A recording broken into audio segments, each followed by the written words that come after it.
ছাত্ৰ-ছাত্ৰীসকল এখন important notice গুৰুত্বপূৰ্ণ নটিচ এখন তোমালোকৰ লগত আলোচনা কৰিম। ছাত্ৰ-ছাত্ৰীসকল এইখন দিছে অসম চৰকাৰৰ পৰা।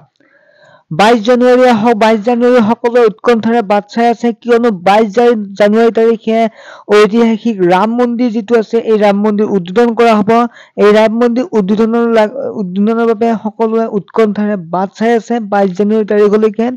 আৰু তাৰ বাবে অসম চৰকাৰৰ পৰা এখন নটিচ আহিছে। এই নটিচখন সকলো শিক্ষানুষ্ঠান আৰু যিবিলাক চৰকাৰী কাৰ্যালয় আছে এই কাৰ্যালয়ৰ ওপৰত। ছাত্ৰ-ছাত্ৰীসকল তোমালোকৰ বাবেও আছে এই নটিচখন, যে 22 তাৰিখে এই নটিচখন 22 তাৰিখৰ বাবে দিয়া হৈছে অসম চৰকাৰৰ পৰা। তোমালোকে অৱগত যে 22 জানুৱাৰী তাৰিখে ৰাম মন্দিৰ উদ্বোধন কৰিব।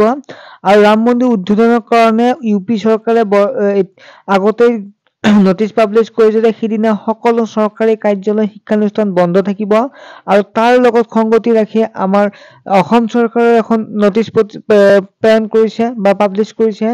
এই নটিচখনত কি আছে তোমালোকক মই বুজাই দিম, যে 22 তাৰিখে যিটো ৰাম মন্দিৰ উদ্বোধনৰ বাবে সকলো স্কুল আৰু চৰকাৰী কাৰ্যালয়সমূহ কি কৰা হ'ব, অৰ্ধ ছুটি দিয়া হ'ব, অৰ্থাৎ মাজত তোমালোকক হাফ দিয়া হ'ব।